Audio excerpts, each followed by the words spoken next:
사드가 2016년이었죠. 사드 배치 이후에 시장에서는 한알령 이런 부분이 내려지면서 중국 관련된 소비주들이 소위 말해서 박살이 났습니다.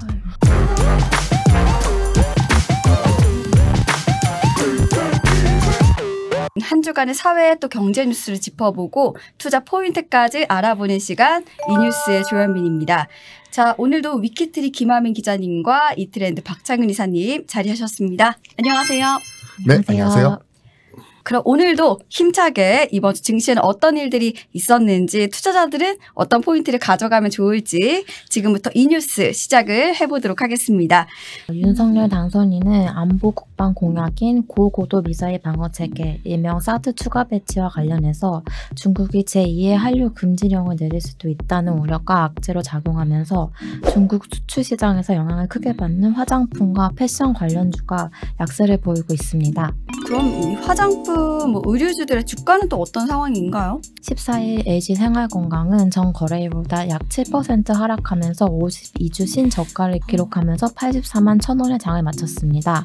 아모레퍼시픽, 클리오, 코스메틱스 등 다른 화장품주들 또한 상황은 비슷하고요. 전문가들은 새 정부 출범 후에 사드 추가 배치가 현실화될 경우에는 중국의 보복 조치가 가능성이 더 높아질 것으로 예상하고 있습니다. 네, 이번에는 또 창윤행님한테 여쭤봐야 될 것 같은데요. 화장품, 패션 관련 업종들이 한한령 이후에도 주가도 힘을 못 쓰고 있었는데 제2의 한한령이 이어진다면, 또 지속이 된다면 화장품, 패션 관련 업종들은 앞으로 어떻게 될 거라고 보실까요? 이번에 정책주 편가르기 하면서 줄 세우기 할 때 이런 면세 쪽이나 뷰티 쪽은 좀 악재로서 해석하는 경향이 강했어요. 네. 사드가 2016년이었죠. 사드 배치 이후에 시장에서는 한알령 이런 부분이 내려지면서 중국 관련된 소비주들이 소위 말해서 박살이 났습니다. 크게 흔들리는 양상이 나타났었고, 당시에 화장품, 마스크 관련된 종목들이 또 이제 중국 쪽 새로운 시장이 개척이 되면서 그에 따른 프리미엄을 상당히 많이 받고 있었는데 당장 발목이 딱 잡혀버렸죠. 그리고 그때 당시에 이제 면세점이와 관련된 다수 종목들 같은 경우가 큰 폭으로 수익성 자체가 늘어나면서 시내 면세점 이런 부분을 인허가를 받기 위해서 황금알을 낳는 거위다 이러면서 이런 입찰 이런 부분도 좀 세게 들어가는 모습 자체가 나타났었고, 근데 그때 들어갔었던 뭐 하나 갤러리아 이런 그 시내 면세점 같은 경우도 지금은 철수를 해버렸죠. 지금 2016년 그리고 한 6년 정도 지났는데요. 그러한 양상이 좀 더 되풀이되지 않을까 하는 시장에서 우려감이 나타나고 있는 것 같습니다. 하지만 한편으로는 이런 사드 재배치 이런 부분이 현실적으로는 좀 쉽지만은 않을 거다. 현실성으로 여야 간의 합의 이런 부분을 거쳐야 되기 때문에 쉽지만은 않을 거다라는 이런 분위기가 나오고 있고, 이미 우리는 학습 효과 이런 부분을 기억을 하고 있죠. 그에 따른 영향. 다만 이제 이번 주에 좀 얘기가 나왔었던 것이 쿼드 쪽에 단계적으로 이제 가입하는 부분, 이런 부분을 얘기를 하고 있어요. 쿼드. 그러니까 미국과 일본 그리고 호주와 인도가 참여를 하고 있는 비공식적인 안보 협의체라고 생각을 하시면 돼요. 이쪽에 이제 우리가 가입을 하면서 미국 쪽 이런 부분에 줄을 서게 된다면 당연히 중국 입장에서는 언짢을 수가 있겠죠. 그렇기 때문에 그와 관련된 안보 협의체 이런 부분에 들어가게 되는 부분, 이런 부분이 다시 한번 중국 영린을 건드리면서 한알령 이런 부분이 다시 한번 내려질 수 있게 된다면, 당시에 이제 문제가 되었었던 뭐 화장품, 면세점 이런 부분도 말씀드렸지만 게임 같은 경우도 그러고요. 광전 천국에서 이런 부분 당연히 허가 자체를 안 내줘 버렸잖아요.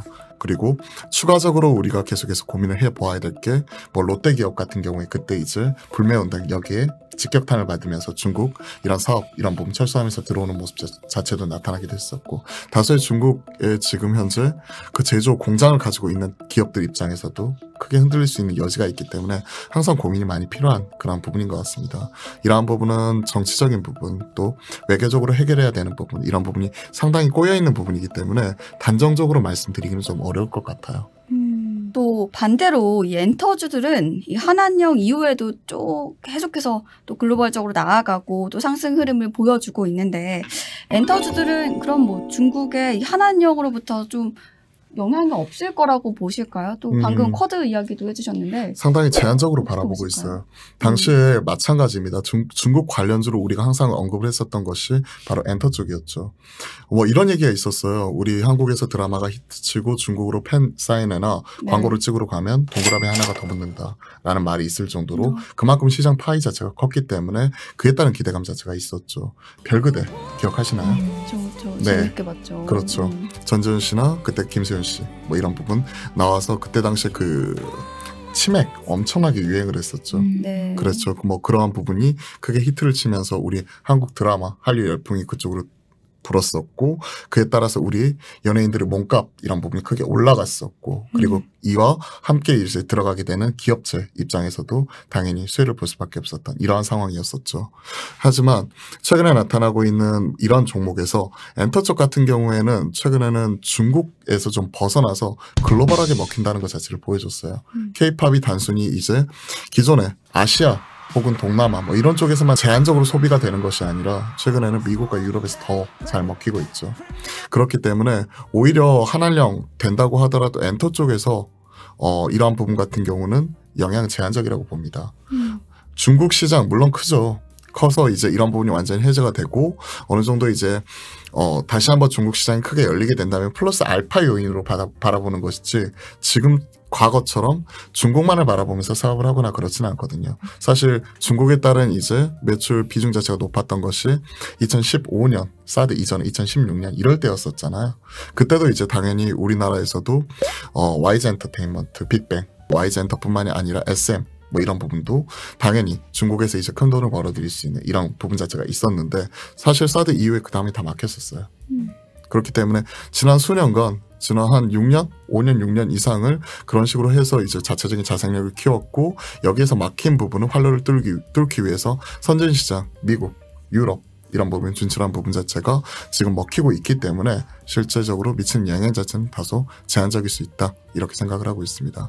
각각의 이제 섹터별로 셈법이 약간 틀려져요. 즉 우리 K 콘텐츠, 뭐 네. K-팝, K-뷰티 등등등 관련되어서 중국과 연계되어 있는 다수 산업들이 포인트는 경쟁력을 갖고 있느냐 그리고 중국 시장에서 차지하는 매출의 비중이 얼마만큼 되느냐 그러한 부분 다 하나하나씩 꼼꼼히 계산기 두드려 봐야 될 것 같습니다.